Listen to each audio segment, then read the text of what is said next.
What's up, everybody? Welcome to Hammer Down Motorsports. Here we are.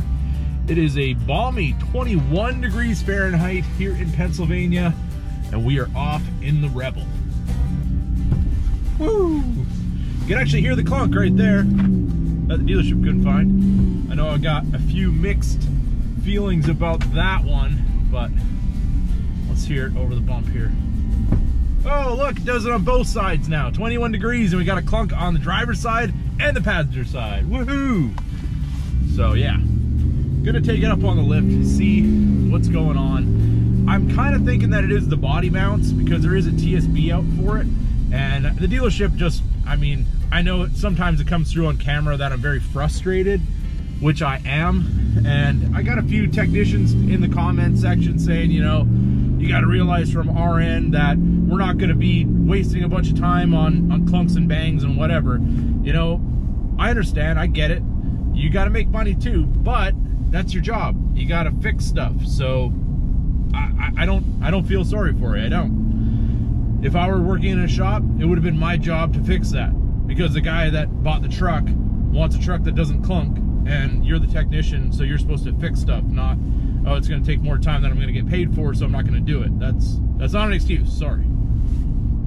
You can hate me for it all you want, but the fact is, and then one of the reasons why I don't work at a dealership is because I didn't want to lose money on stuff like that. But if I decided to stay there, my job would have been to get good at it, because that's just basically how it is. And a lot of times, like, when guys would go out into the Snap-on truck and spend half a house, it's because they wanted to use those tools to make themselves faster, to make more money, which sometimes is counterproductive if you're not getting all the good work. But it's just the whole flat rate thing. It never really worked for me, because it's kind of a who you know thing. Like, the tower operator's got to give his friends or guys that he favors the easier work or the higher paying work, and then some of the other people end up being the cleanup crew, which kind of sucks. But all in all, it doesn't matter.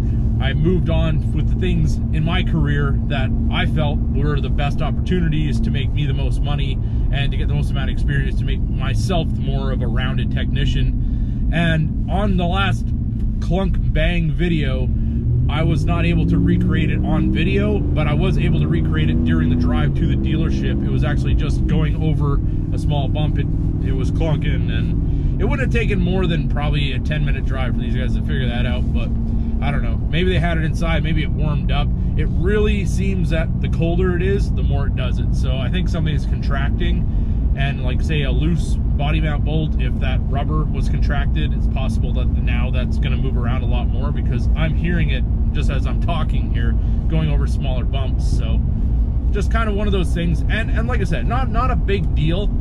It's something that just needs to be fixed, because, well, if we have 2,325 miles on a $60,000 truck, it shouldn't clunk and bang, because those old Ford trucks that I jump off the jump don't clunk and bang. And that's surprising, because they've probably got 20, 30 jumps in them each, and the lowest mileage one has 160-some thousand miles, and the other one has over 200,000 miles. So if Ford could do it right in the early 2000s, late 90s, you know, you think in 2019 Ram would have that figured out with their body mounts. But it's all part of the process. When a new generation of truck comes out, they have issues. I worked at Chev in 1998. They had problems in 1998. Intakes leaked on the 350s. There was all kinds of problems. And especially in, like, 99 is when the new body style came out, where they changed everything except for the bow tie on the front of the truck. They definitely had learning curves, and it's totally expected. It's not a big deal. I don't blame FCA for a couple of little clunks and bangs. It's not really a big deal, but not fixing it, that's a problem. But I don't want anybody getting me wrong on this truck. I absolutely love this truck. Just listen to that V8. I mean, I really do like the V8 Raptors, but they're just so dated. I just didn't want to end up getting into something like that. I didn't want to have to buy something used.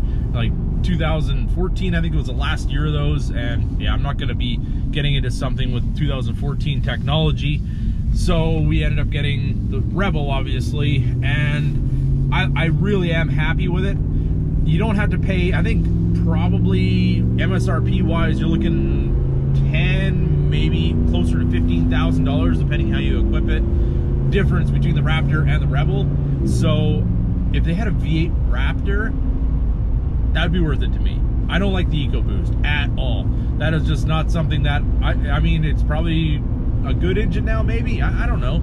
It just doesn't sound good. It doesn't sound good at all, and they got to pump a bunch of sound into the speakers inside to make you sound like you're driving something that isn't a V6, but it's a V6. And I'm just not into that. I want to hear this.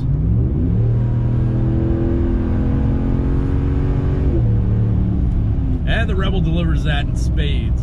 So let's rewind a couple of years before I even had, I believe I didn't even have the Camaro at this point. I was definitely on board to get a Raptor. I really liked the truck. I wasn't so crazy about the 6.2. I did like the Roush one, but those things are crazy money. And they did have a release of possibly a twin turbo V8 coming out, the Coyote with 2 turbos on it. And I even had pictures of it on an engine stand, and they had a picture of the new Raptor, and it said 5.0 EcoBoost, and I was so excited for that truck to come out, and it never did. It just was the 6-cylinder with the turbos, and yeah, that whole story.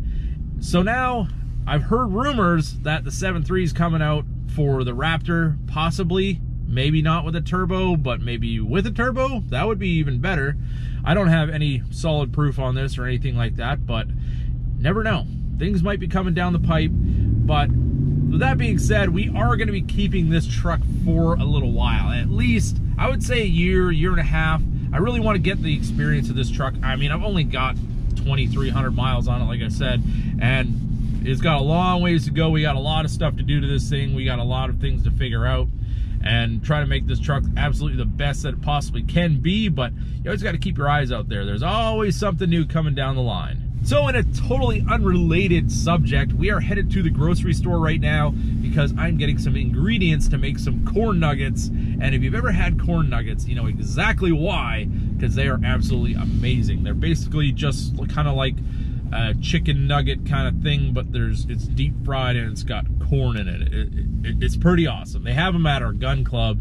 I had some last night, and as soon as I completely decimated the entire order, I was online immediately trying to find a recipe to make my own and to try to make them a little bit better. So we are here, we are at the grocery store. Time to get some supplies and see if we can make some magic happen in the kitchen.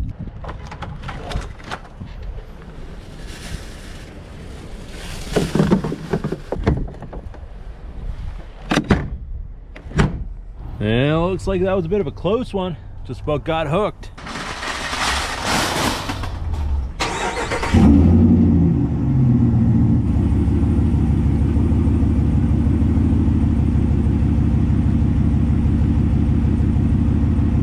All right, we acquired our supplies for our corn nuggets, and sometimes you just gotta appreciate the small things in life. You gotta go on the internet, find a new recipe, try something new, just try to switch it up a little bit, make life a little bit more interesting. And another thing I'd really encourage everybody to do, especially it being the holiday season, just do something nice. Do something nice for somebody. Let somebody in traffic. Be courteous.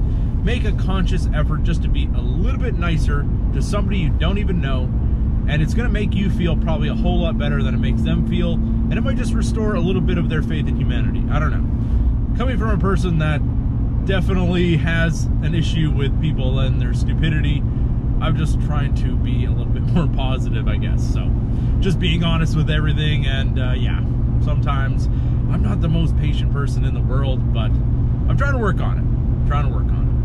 Our fuel light just came on. We ended up with almost 21 gallons of fuel at $67.10. So not too terrible. It is a V8 after all, and you gotta pay for all this, America. Oh yes, never gets old. And if anybody's wondering what it's like to live with Borla Attack on your Ram Rebel, well, if you're like me, it's absolutely amazing.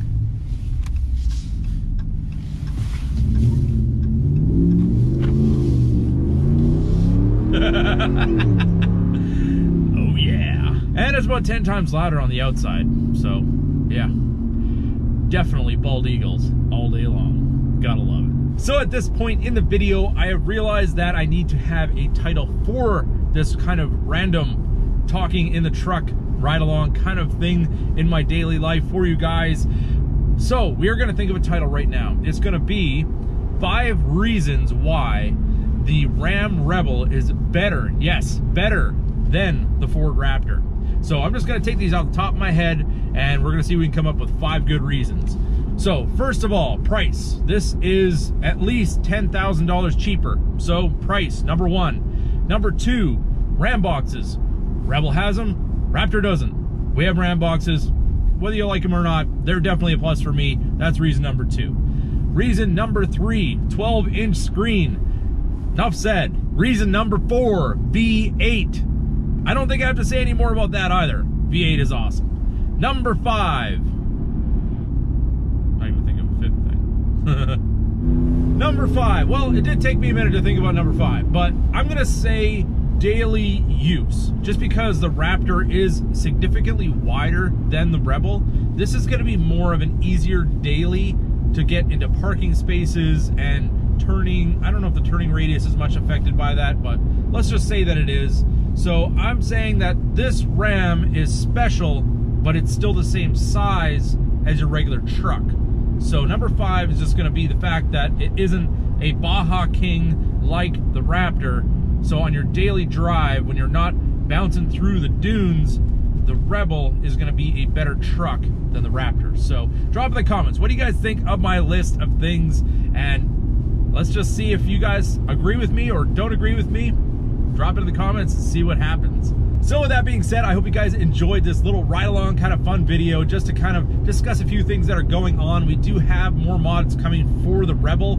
We do have the front camera, like I've said before, but we do have to remove the screen to get at the back and all that kind of thing. And to do that in 27 degrees, not exactly ideal, but I'm gonna buckle down and get that done. I really wanna get the Camaro put back together. If you guys are unfamiliar, we do have a 2017 Camaro SS with a Vortex supercharger, and I just got some really awesome headlights for that car, and we had to make some custom modifications to the supercharger blower pipe to make them fit. So that is supposed to be complete. Hopefully the end of this week I can get that thing back together on the weekend. There will be an update video on that as well. So I hope you guys enjoyed this video. If you did, don't forget to give it a big thumbs up. If you're new to the channel, hit that subscribe button, and as always, keep that hammer down. And if anybody's interested on how the corn nuggets turned out, I will have pictures on my Instagram, hammerdown_motorsports_USA. And yeah, I hope they turn out awesome.